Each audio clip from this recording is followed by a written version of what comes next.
Hey guys, welcome to my YouTube channel, the Mr. Vending. My name's Cameron and I want to bring you along to several of my vending locations and show you what this business is about. In this video, we'll be restocking a snack machine at a laundromat that I service. Now, the time between the last service and this one is about 2 weeks.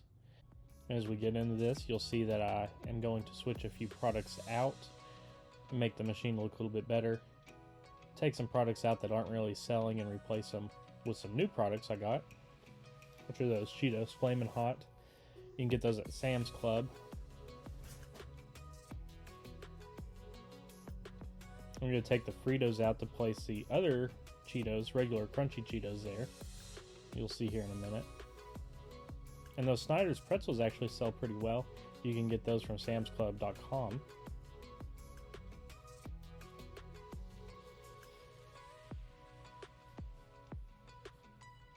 As I was mentioning before, you just want to kind of group your products together like that, so that's what I'm doing.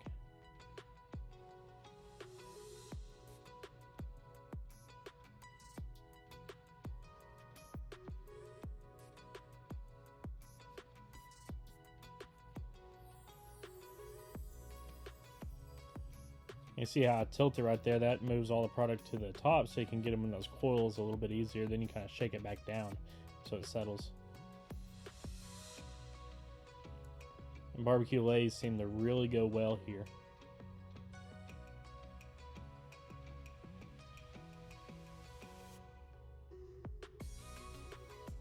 Always want to flatten those corners out too to help it vend. But with this machine, it actually has SureVend on it, where it has sensors down there in the delivery bin. And that ensures the customer gets their product or their money back. Very good to have at a location like this. And these wrap snacks sell very well. Very well. And that really good profit margin too. You buy them for around $1.20, and I sell them for $3.75. I'm sorry, $3.25. I sell them for $3.25.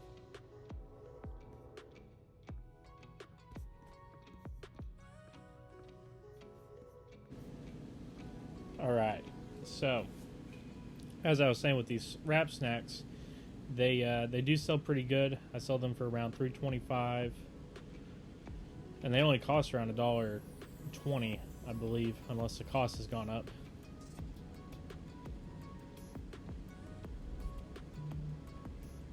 Keyboard Fudge Stripe also sell really well, but seems to sell better at some other locations than this one. As you can tell, there should be quite a few more sold there.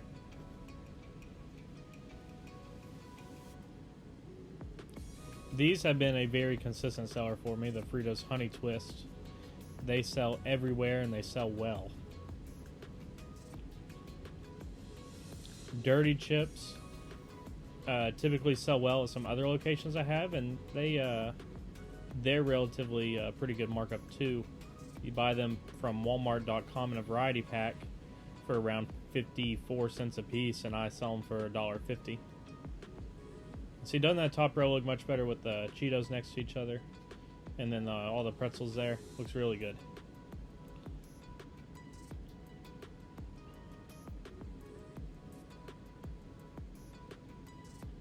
As you notice, I have my candy divided by chocolate and then sour candies.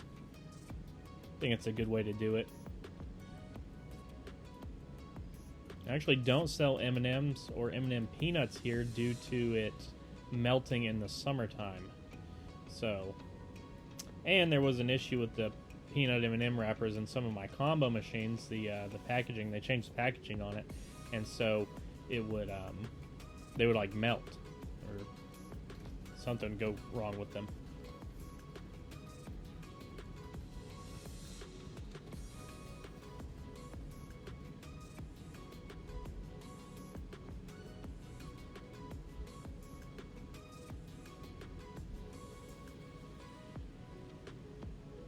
Single coil items tend to sell okay in my machines. They're not the best, but they're kind of a necessity for the business. I mean, you could turn those trays into two wide, but there's no need. And pastries always do well. I used to sell pastries from Sam's Club, but the expiration dates on them were never that great. So I've actually got a supplier that I can get frozen ones from, and they last a whole lot longer. They may cost us a little bit more, but they save you in the end, not having to throw so many away.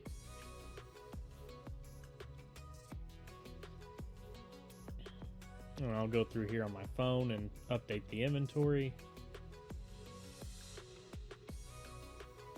Pretty easy to do with the MoMA app. I like doing it this way instead of clicking it on the machine because I don't actually use the pre-kitting function on the card reader.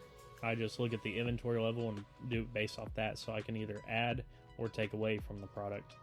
Because if a product sells out, then I want to go ahead and up the quantity on that. Maybe add a few more products to it. I'm sorry, add a few more items to that selection. You know, for say, if I sold out of those crunch bars, I currently have 6 there.